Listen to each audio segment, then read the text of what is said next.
오늘 하나님이 보시는 금식과 그 유익에 대해서 말씀을 나누도록 하겠습니다. 우리가 예수님과 동행하면서 살아갈 때 모든 일이 항상 평안하고 즐거운 것만은 아닙니다. 우리 한국 사람들은 사계절을 우리가 분명히 체험합니다. 그래서 뜨거운 여름이 있어서 정말 너무 덥고 힘든 그런 일들을 우리가 경험하고, 또 겨울의 추위가 있어서 그 추위 가운데 어찌나 이 추운지 정말로 견디기가 어렵다. 그러나 그런 것을 통해서 우리 한국 사람들은 세계 어느 곳에 살 수 있는 강인한 그런 민족이 되고 백성이 되었습니다. 하나님께서는 우리 크리스찬들을 강한 자녀로 세우시고 이 세상의 어느 곳에서나 그리스도 예수의 영광을 드러내고 복음을 전파할 수 있는 하나님의 자녀로 만들어 주신 줄 믿습니다. 그렇기 때문에 어려운 일이 다가와도 너무 낙심하고 실망할 까닭이 없습니다. 얼마 전에 뉴스에 헬스장의 영업을 하지 못해서 대구에 있는 모 헬스장의 관장이 극단적인 선택을 했다는 사실이 알려지고, 그것으로 말미암아 헬스장을 운영하고 또 방송인으로 활동하는 분이 헬스장에 대한 규제가 너무 편파적이다는 글을 올리고, 그것으로 인하여 많은 사람들이 알게 되었습니다. 사람들은 어려움이 다가오면 극단적인 선택을 하기도 하는데 하나님께서는 결코 그런 것을 기뻐하지 않습니다. 우리는 어려움을 당할 수는 있으나 그 어려움을 극복하고 일어서기를 하나님께서는 원하시지, 그 어려움 가운데 좌절하고 쓰러져서 생명을 버리는 것은 하나님이 결코 원하시는 것이 아닙니다. 그러면 우리가 죽을 지경에 처했는데 하나님 어찌 살란 말입니까? 해결할 수 있는 길이 크리스찬에게 있습니다. 그것이 금식입니다. 금식은 밥을 먹지 않는 것입니다. 금식한다는 것은 목숨을 내어놓고 하나님 앞에 메어 달리는 것입니다. 세상 사람들은 막다른 골목에 처했을 때 그 길을 벗어설 수 있는 길이 없어요. 하늘과 땅을 봐도 막막한 것입니다. 하나님을 알지 못하는 것이 그들에게 큰 불행인 것입니다. 그러나 예수님을 믿는 사람들은 마지막 순간이 다가올 때 음식을 끊고 하나님 앞에 부르짖는 것입니다. 그래서 하나님의 긍휼을 얻으면 우리는 다시 살아갈 수 있는 것이고, 하나님께서 새로운 생명의 역사를 우리에게 베풀어 주실 줄 믿습니다. 오늘은 예수님께서 이 정말 절체절명의 위기 순간에 생명의 길로 나아가는 그 금식을 함부로 하고 잘못하는 사람들을 꾸짖고, 그러나 예수님께서는 금식을 하지 말라고 하는 것은 아닙니다. 잘못된 금식을 꾸짖으시고 은밀한 중에 보시는 하나님께 금식하라는 것입니다. 그럼 어떻게 금식해야 되겠습니까? 첫째로 금식이 필요할 때는 죄를 회개할 때입니다.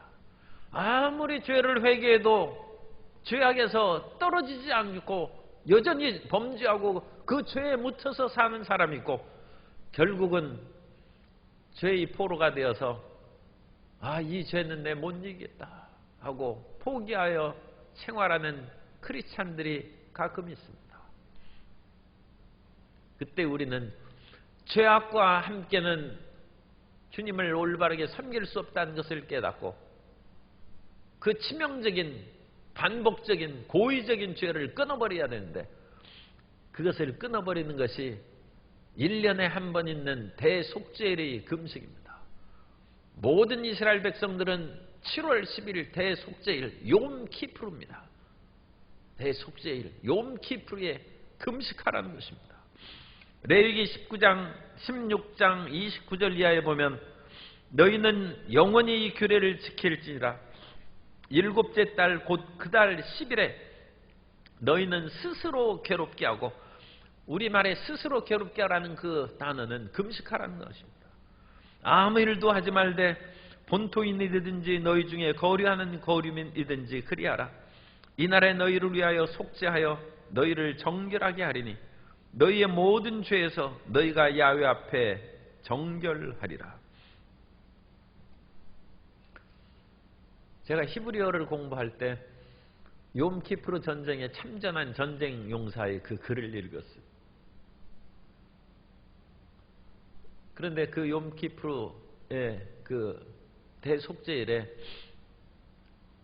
그 젊은 사람인데 똑같이 자기 백성들처럼 그래도 신앙 있는 그런 유대인이죠. 신앙 없는 유대인들도 많습니다. 그런 사람이 더 많습니다. 안식일에도 텔아비브 해수욕장에서 해수욕하는 사람들이 또 부지기수입니다. 물론 외국인들도 적지 않게 있습니다만. 그런데 그 유대인은 그 대속죄일에 금식하고 있었습니다. 그러면서 앞으로 몇 시간만 지나면, 3시간만 지나면 나는 밥을 먹을 수 있다. 물을 마실 수 있다. 그러면서 그걸 견디고 있는데 갑자기 전쟁이 일어났으니까 모든 예비군은 지정한 장소에 거기에서 전쟁 준비를 하려 참석하라고 했습니다. 금식하다 말고 그 사람이 전쟁터로 뛰어갔습니다. 그래서 시나이 반도, 그 시내 반도에 투입이 됐어요. 그 젊은이는 전차병사입니다. 그래서 전차를 타고 전쟁터에서 싸우다가 비행기 공습을 맡아서 전차가 파괴되어서 사막 한가운데 오도 가도 못하고 거기서 멈춰섰습니다. 자기는 그 안에서 부상을 입어서 피를 흘리고 있습니다. 그 사막 가운데 갈 수도 없고 이제는 그야말로 아군이 자기를 찾아서 구원해 주기까지는 기다릴 수밖에 없어요. 뜨거운 사막 밖에 나가도 죽는 것이고 몸이 부상당했는데 걸어갈 수도 없는 것입니다. 피 흘리는 피를 싸매고 1시간, 2시간 기다립니다. 그러면서 그 전사병사의 간증이 내가 금식하면서 물을 마시고 밥을 먹을 그 시간을 기다림과 같이 하나님이여, 내가 하나님을 앙망합니다. 아군들이 와서 나를 구하게 하여 주옵소서. 그리고 혼절했어요. 그런데 아군이 찾아와서 그를 건져주고 그 간증을 했습니다. 대속죄의 회개의 기도가, 그리고 그 회개의 기도를 통하여 금식하면서 하나님 앞에 부르짖었던 그 경험이 생명을 살린 것입니다. 우리가 회개하는 것은 생명을 살리는 것이고 금식하는 것은 살기 위해서 금식하는 것입니다. 니느웨의 성읍 백성들이 범죄하고 아수르의 수도 니느웨의 그 죄악이 하늘에 사무쳐서 하나님께서 요나에게 너는 가서 이 성읍이 멸망당할 것을 얘기하라고 했습니다. 요나가 그것을 거역하다가 할 수 없이 니느웨 성에 가서 이 성읍이 무너질 것이니 하나님의 심판이 너희에게 임할 것이다 선포한 즉, 니느웨에 있는 모든 그런 백성들이, 그리고 그 소식을 들은 왕으로부터 문무백관들이 회개하고 하나님 앞에 금식하며 부르짖었다는 것입니다.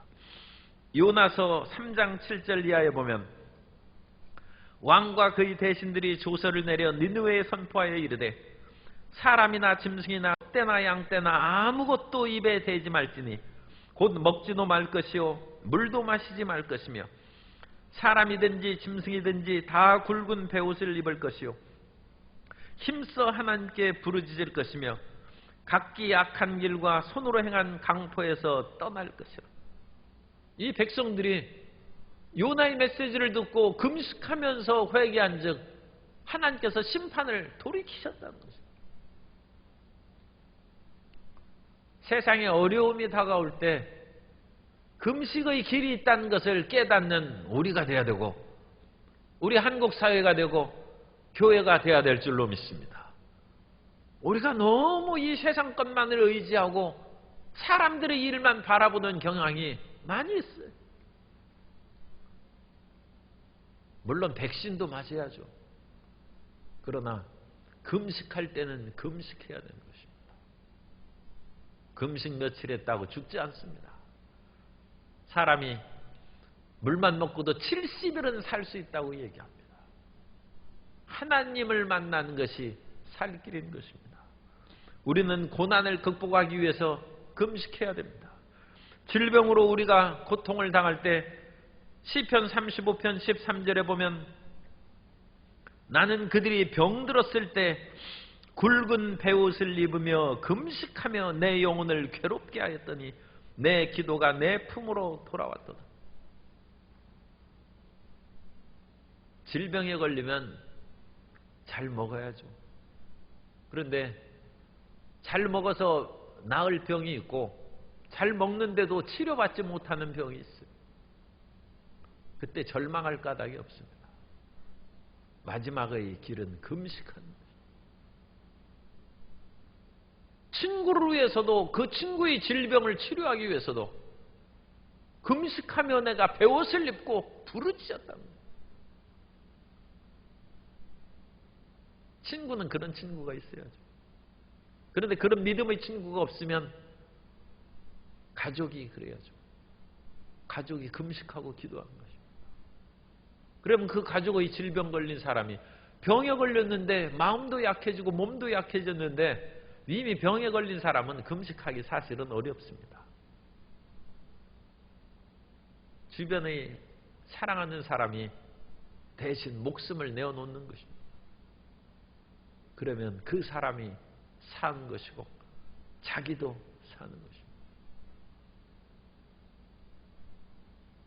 세상에 어려운 일이 다가와서 민족과 국가적인 위기에 처했을 때 에스더가 모든 자기 동족들과 함께 금식하며 기도하자고 얘기합니다.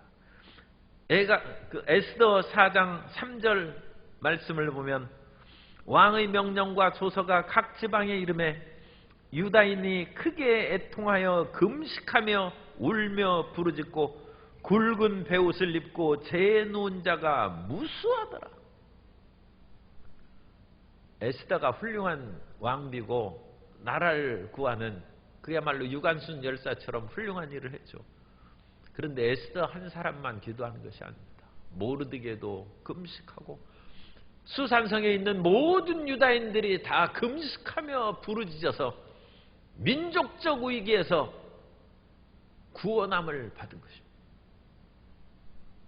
한 사람의 기도도 하나님께서 들으시지만 이 거대한 국가적인 위기에는 함께 금식하고 기도하는 기도운동이 일어날 때 국가적인 위기에서 벗어나게 될 줄로 믿습니다. 하나님은 금식을 통하여 위대한 생명의 역사를 나타내 주신 것입니다. 뿐만 아니라 하나님께서는 위대한 사명을 수행하시기에 앞서서 하나님의 위대한 종들 그리고 심지어 예수님께서도 40일을 금식하게 하셨습니다. 하나님의 사명을 수행할 능력을 덧입혀 주시기 위한 금식인 것입니다. 신명기 9장 9절 이하에 보면 그때 내가 돌판들 곧 야훼께서 너희와 세우신 언약의 돌판들을 받으려고 산에 올라가서 40주 40야를 산에 머물며 떡도 먹지 아니하고 물도 마시지 아니하였더니 야훼께서 두 돌판을 내게 주셨나니 그 돌판의 글은 하나님이 손으로 기록하신 것이요 너희의 총의 날에 야훼께서 산상불 가운데서 너희에게 이르신 모든 말씀이니라. 모세가 받은 두 돌판이 십계명입니다. 우리는 십계명 그거 참 간단하죠. 그런데 십계명을 우리가 지키고 그거 행하기도 어려워하는데 모세가 그 말씀을 받기 위해서 40주야를 물도 안 먹고 떡도 안 먹고 그렇게 하나님의 말씀을 받았습니다. 얼마나 소중하고 귀한 생명의 말씀인지 말로 할 수 없어요. 하나님의 말씀은 생명이요, 십계명은 생명인 것입니다. 오늘날 신년 초에 말씀 뽑기 그것이 있어요. 그래서 성구 카드를 이렇게 많이 늘어놓고 거기에서 말씀을 뽑는 거예요. 그래서 말씀 뽑기를 성도 여러분 어떻게 해보셨습니까? 우리 교회에서는 교회적으로는 하지 않는데 이 말씀 뽑기에 대해서는 긍정적인 그 얘기와 부정적인 견해가 두 가지가 있습니다. 부정적인 견해로는 하나님의 말씀을 하나 뽑아가지고 그게 무슨 되는 거예요? 성경은 전체로 읽어야 되고 성경은 문맥 가운데 그 말씀이 어떤 의미를 주는지 그것을 이해해야지 그거 하나만 딸랑 해가지고 자칫하면 그것은 예수님께서 마귀에게 시험을 받으실 때 마귀도 성경을 인용했습니다. 그러니까 동떨어진 그 구절 하나만 가지고는 마귀가 사람을 속여먹을 수 있는 것입니다. 문맥 가운데서 그것을 말씀을 이해해야 되고 더 좋은 것은 성경 전체 안에서 그 말씀이 무엇을 의미하는 것을 읽어야 되고 그런데 그 말씀을 하나 딱 뽑아가지고 이거 참 신년에 내가 지킬 말씀이다 그렇게 생각하는 것은 너무 단순하고 또 옛날 그런 전통적인 그런 생활 속에서 무슨 점 치는 것 같은 예언점을 치는 것 같은 그런 부정적인 일을 야기시킬 수 있다. 그걸 거부합니다. 그런데 또 다른 어떤 분은 너무 그렇게 심각하게 생각하지 말라는 것입니다. 아니 신년이 되어서 하나님 말씀 한 구절이라도 붙잡고 그것을 의지하고 그 말씀이 내게 주신 의미가 무엇인가 생각하면 물에 빠진 사람이 널빤지 하나 붙잡으면 떠오르어서 헤엄쳐 나올 수 있는 것처럼 도움이 되지 않느냐. 그래야지 그것을 무슨 점치는 것이라든지 너무 심각하게 그것을 얘기할 필요는 없다. 다만 긍정적인 사람들도 얘기하는 것이 그 말씀 하나 뽑았다고 해서 올해는 이 말씀대로 내가 저절로 모든 것이 운수대통할 것이다. 그런 것은 잘못된 생각이다. 그렇게 얘기합니다. 그래서 긍정적으로 보는 사람들도 결국은 하나님의 말씀을 그것도 읽고 다른 것도 다 조화롭게 해서 말씀을 지키며 살아가는 것이 아름답다. 그런데 새해에서는 다른 것보다 일단 하나님의 말씀을 내 마음에 하나라도 받아들이면 좋지 않느냐. 그런데 모세가 40일을 금식해서 10계명의 두 돌판을 받았다는 거예요. 오늘 우리가 40일 금식하지 않아도 창세기로부터 요한계시록까지 하나님의 말씀을 주셨은즉 그 말씀을 주신 것을 소중히 여기고 그 말씀대로 살아가게 되시기 바랍니다. 그것이 우리의 보병인 것입니다. 예수님께서도 40일을 금식하시면서 그 사명을 온전히 이 땅에 수행하고 예수님께서 십자가를 지시고 못 박혀 죽으시는 그 모든 일을 완수하셨습니다. 그러므로 사명자가 금식하는 것은 그것은 어떤 면으로는 당연히 해야 될 일로 생각을 합니다. 예수님의 제자들이 금식하지 않자 예수님께서 당신 제자들은 왜 금식하지 않습니까? 하고 비난하는 사람들에게 신랑을 빼앗길 날이 오리니 그때에는 금식할 것이라 했습니다. 예수님의 제자들도 그 뒤에 이제 금식하시고 사도행전 13장에 보면 예수님의 제자인 바나바와 사울이 선교사로 파송될 때 금식하고 선교사로 파송됐다고 말씀합니다. 뿐만 아니라 재직들을 임명할 때도 금식하면서 그들에게 안수했다고 말씀합니다. 오늘날 재직 임명할 때는 사람들이 금식을 많이 하시는지 모르겠어요. 그런데 사도행전 14장 23절에 보면 각 교회에서 장로들을 택하여 금식 기도하며 그들이 믿는 주께 그들을 의탁하고 하나님의 일을 하기 위해서 금식합니다. 우리가 병 고치기 위해서도 금식하지만 주님, 내가 직분을 맡았은즉 직분을 맡은 자로서 그 일을 감당할 수 있도록 하늘의 능력을 덧입혀 주옵소서. 인간적인 지혜나 인간적인 능력으로 행하지 아니하고 주께서 공급하신 힘으로 행하게 하여 주옵소서. 인간적인 것은 인간적인 것을 낳습니다. 그렇기 때문에 신년도에 새로운 직분을 맡고 재직의 모든 일을 수행하는 분들은 하나님의 일을 잘 행할 수 있도록 나를 새롭게 해 주옵소서. 그러면서 금식하면 하나님께서 먼저 그 나라와 의를 구한 그것을 보시고 우리에게 필요한 의식주와 건강과 삶의 모든 것을 더하여 주실 줄 믿습니다.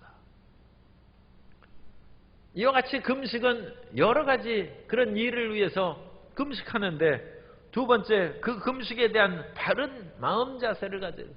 금식에 대한 바른 태도를 우리가 마음에 숙지해야 되는 것입니다. 그래서 16절을 제가 다시 읽습니다.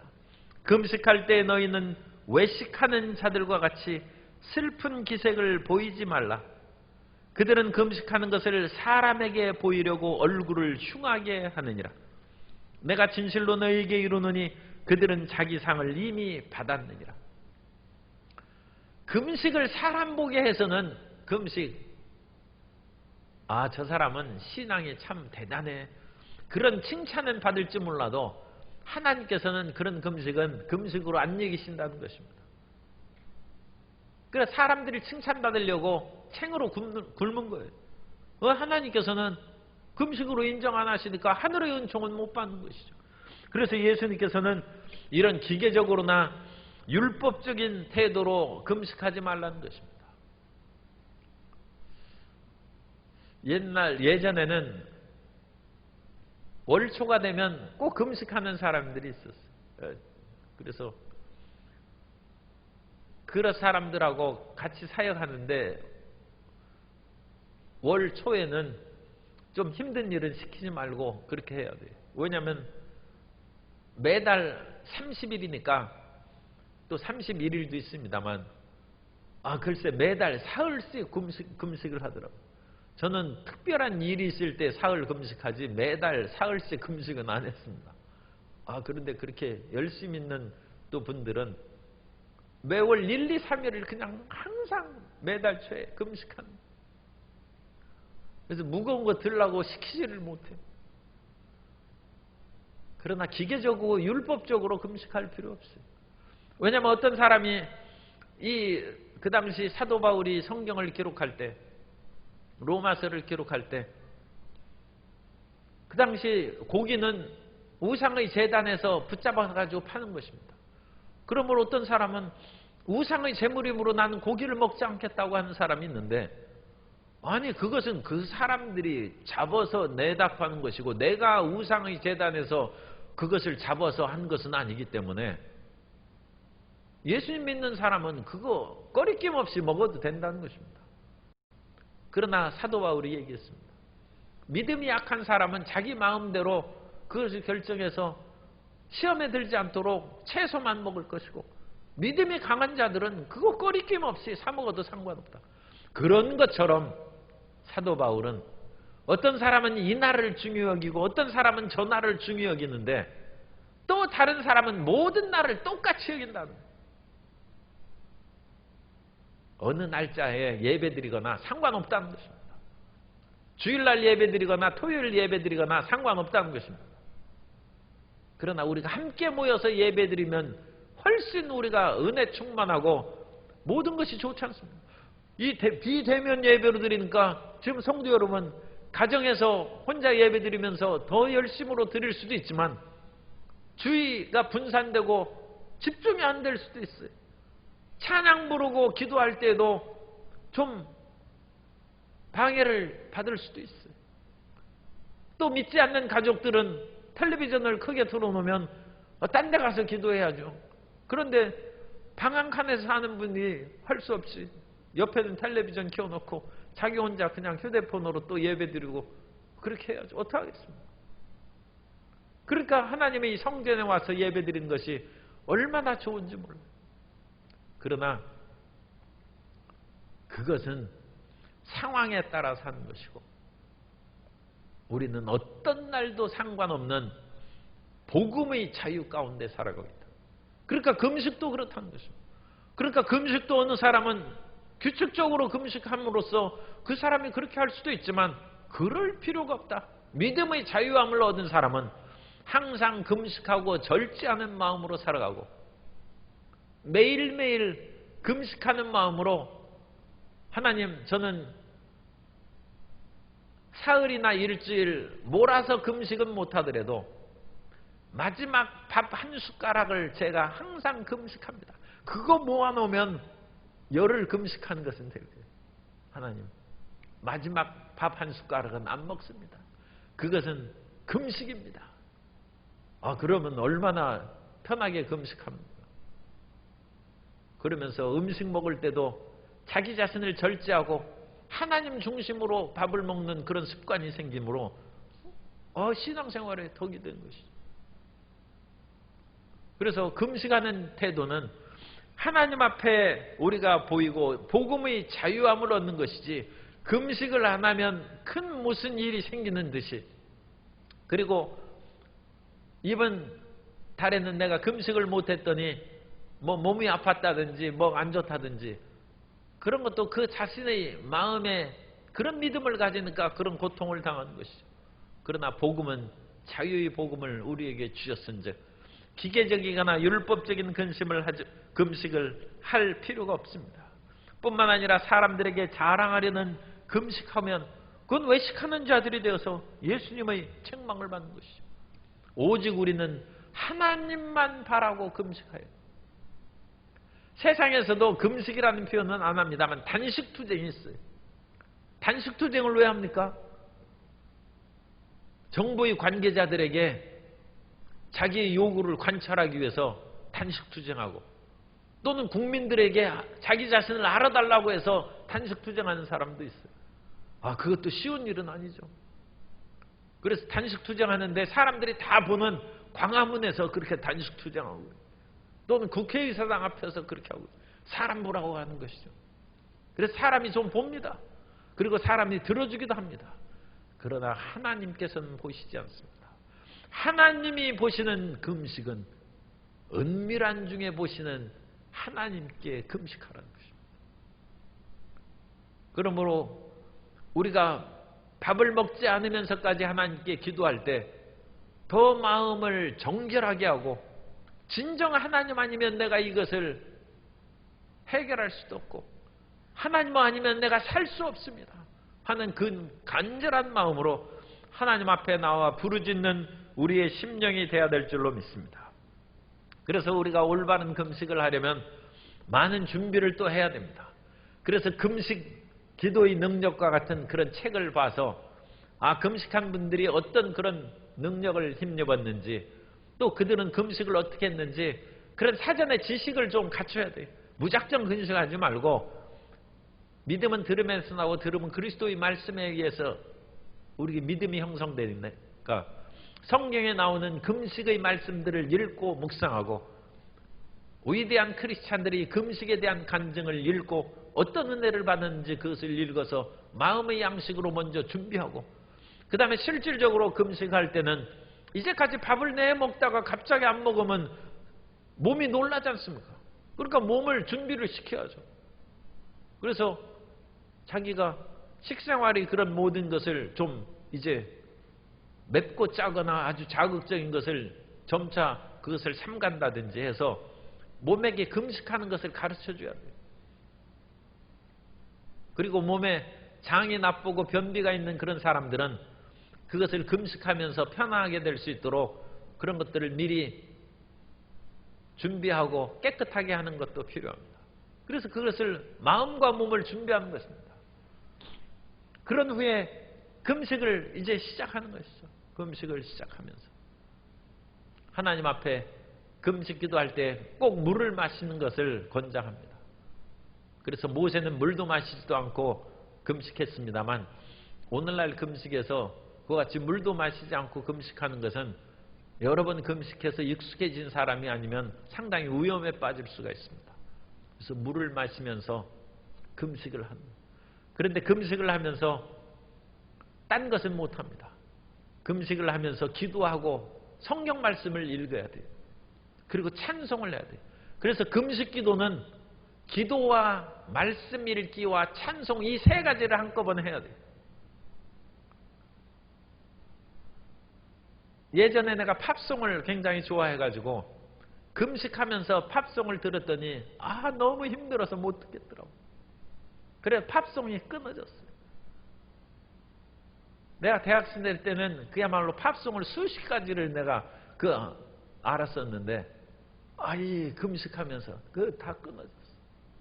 물론 그 노래를 부르는 것이 나쁜 것은 아니죠. 그런데 금식하면서 불렀더니 힘없고 재미없어서 못하겠더라고. 그래서 찬송을 부려야 돼. 찬송. 그리고 말씀을 읽고 그리고 기도하고 그러면서 금식의 3일이나 일주일이 그런 기간을 정해서 금식하는 것입니다. 하나님이여 나를 긍휼히 여기소서. 그러면서 그 금식의 이제 한 2, 3일 지나면 밥 먹고 싶은 생각도 끊어집니다.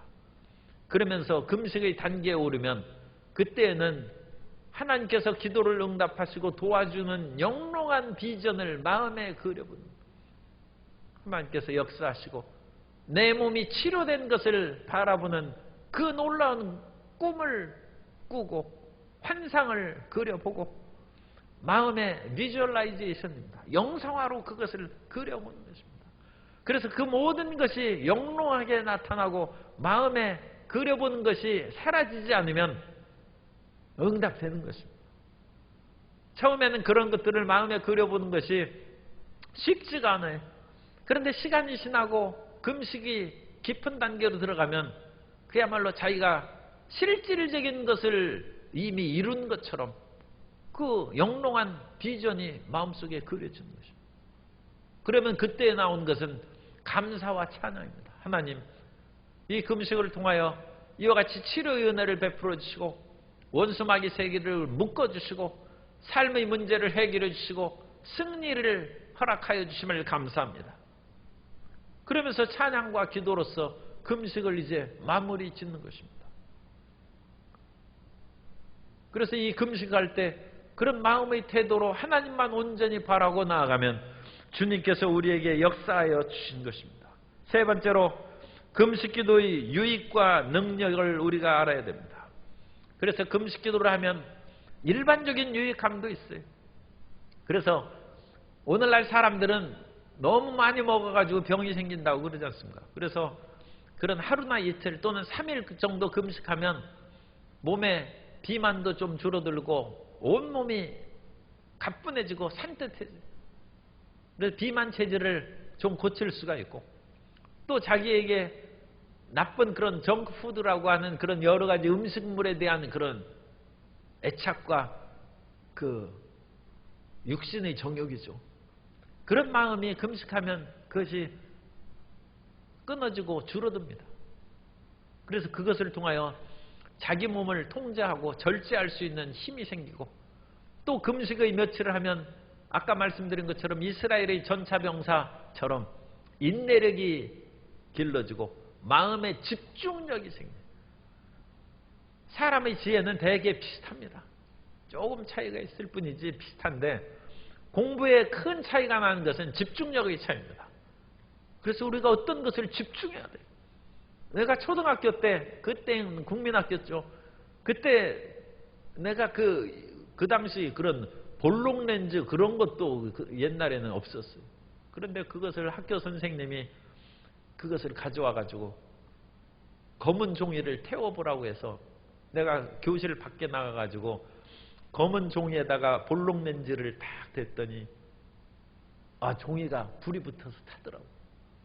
그거 지금 수십 년 전에 벌써 반세기가 넘은 그 얘기인데 잊혀지지가. 집중력이 집중력. 렌즈가 종이를 태우는 것처럼 우리의 정신이 집중되면 이 세상에 위대한 일을 할 수 있습니다. 이 세상에 어떤 일도 성공할. 그런데 금식이 집중력을 길러줍니다. 그래서 이와 같은 일반적인 유익도 있고 또 금식을 통하여 여러 가지 그런 다른 하나님의 도우심이나 주변 사람들의 칭찬과 사랑도 받을 수 있어요. 그런데 가장 중요한 것은 금식함으로 하나님의 은혜를 덧입는다는 것입니다. 금식의 가장 중요한 목적이 하나님을 만나는 것이죠. 그래서 금식함으로 놀라운 효능이 생기고 백혈구가 증가되고 뭐 온갖 얘기 그런 것도 뭐 상당히 의미가 있고 상당히 좀 효과는 있어요. 그런데 그런 것은 시시한 거예요. 그게 문제가 아니에요. 금식하는 것은 하나님 만나는 것입니다. 그래서 3일을 금식하고 일주일을 금식하는 것은 하나님을 만나는 것입니다. 우리 자아를 버리고 하나님을 만나서 주님의 영광을 체험하는 것입니다. 그러면 우리의 모든 인생 가운데 하나님의 영광의 역사가 나타나게 될 줄로 믿습니다. 어떠한 일이 있어도 금식함으로 하나님의 도우심을 받아서 기적적으로 치유가 되고 그 몸과 마음의 모든 일에 하나님의 생명의 역사가 나타나게 되시기를 바랍니다. 로버트 모르머라는 사람은 친한 친구가 죽자 살기가 싫어져가지고 너무 비관해가지고 그냥 생으로 밥을 굶었어요. 하나님 앞에 금식하는 것도 아니고 이제 살리고 싶지 않다 해서 굶고 그랬는데 굶어 죽으려고 했는데 죽지도 않고 자기 몸의 만성병이 오히려 치료되는 것을 체험했어요. 그러자 그 사람이 거기에서 하나님이 살아계시구나. 내가 비록 사랑하는 사람을 잃었다 할지라도 이것으로 인하여 낙심하고 죽을 것이 아니라 하나님을 믿고 주님의 원하신 일을 수행해야 되겠다는 깨달음을 갖고 그 다음부터는 그 생으로 굶은 것이죠. 그러나 그 생으로 굶든 어떻든 간에 하나님을 만난 것이 중요하죠. 그래서 하나님을 만난 후에는 위대한 선교자가 되어서 수많은 사람에게 살아계신 하나님을 증거하는 사람으로 변화됐습니다. 우리가 금식하면 하나님을 만나고 기적적인 몸의 치료를 받을 수 있습니다. 세상의 모든 수단과 방법으로 온갖 과학과 의술로는 고쳐 새롭게 할 수 없는 그런 상황에도 하나님을 만나면 주님께서는 죽은 자를 살리시고 없는 것을 있는 것 같이 부르시는 하나님이십니다. 인간적인 모든 방법이 다 동원되어서 수포로 돌아갈 때 금식하여 하나님을 만나고 새로운 삶의 길로 들어가게 되시기를 예수님 이름으로 축원합니다.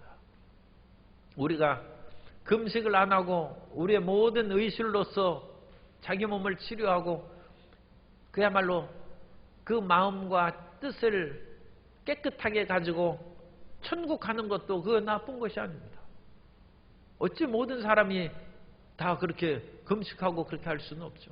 그러므로 우리가 덕을 세우는 그 신앙생활로 그 모든 것을 정리하고 마무리하는 것도 그것을 나쁜 것이라고 할 수 없습니다.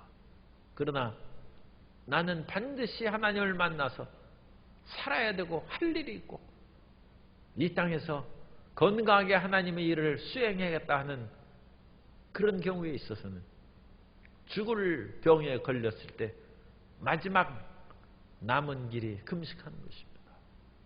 그래서 하나님 앞에 우리가 부르짖어서 주님을 만나면 주님의 위대한 치료의 역사가 나타나는데 그때 치료의 역사를 받을 때 한 가지 곁들여서 하는 것을 이사야는 얘기하는데 그것은 후대에 있는 외식하고 사람에게 보이는 그런 금식을 아마 경계한 것 같습니다. 그래서 하나님의 기뻐하시는 금식은 밥을 굶은 것 그것으로만 그치는 것이 아니라 이웃에게 선을 행하면서 살아가면 하나님의 기적의 역사가 나타난다고 이사야 58장 6절 이하에서 말씀합니다. 내가 기뻐하는 금식은 흉악의 결박을 풀어주며 멍에의 줄을 끌어주며 압제당하는 자를 자유하게 하며 모든 멍에를 꺾는 것이 아니겠느냐. 이것은 상대방입니다. 나의 그 흉악의 결박이 아니라 내 주변에 있는 모든 흉악의 결박, 멍에의 줄, 압제당하는 자를 자유케 하면, 그렇게 하고 또 줄인 자에게 내 양식을 나누어 주며 유리하는 빈민들을 집에 들어서 불쌍히 여기고 헐벗은 자를 보면 입히며 내 고륙을 피하여 스스로 숨지 아니하는 것이 아니냐. 그런 금식을 하면 내 빛이 새벽같이 비칠 것이고, 이때는 이제 우리 자신입니다. 하나님의 빛이, 너희 그런 생명의 빛이 새벽같이 비칠 것이며 내 치유가 급속할 것이며 내 공의가 내 앞에서 행하고 야훼의 영광이 내 뒤에 호위하리니. 하나님 만난다는 것입니다. 우리는 하나님을 만날 수 있는 길을 알고 있습니다. 그 길은 금식하는 것입니다. 우리가 지금 하나님의 은혜 가운데 비록 어렵고 힘든 것이 있어도 넉넉히 극복하고 우리가 살아갈 수 있습니다. 그렇게 되면 우리가 현재 살아가고 있는 말씀 읽기와 기도와 찬양하며 예배드리며 살아가면 됩니다. 그러나 지금 극단적인 선택을 할 만큼 위기에 처해 있다면 그것이 끝이 아닙니다. 그때는 금식하고 부르시기 바랍니다. 그래서 하나님을 만나시기 바랍니다. 하나님은 은혜로우시고 자비로우신 하나님이십니다. 하나님께서는 비록 우리가 죄 지었을지라도 어떤 죄인도 자기 죄로 말미암아 죽는 것을 조금인들 기뻐하지 않는 좋으신 하나님이십니다. 우리가 하나님 앞에 나아가 사람이 아니라 하나님만을 의지하고 금식하면 주님께서 우리를 돌보시고 우리의 몸을 치료하시고 우리의 마음을 고치시고 삶의 황폐하고 저주받은 것을 변화시켜서 형통과 풍요의 복으로 내려주실 줄 믿습니다. 그런 은혜로 충만한 2021년 새해가 되시기를 예수님 이름으로 축원합니다.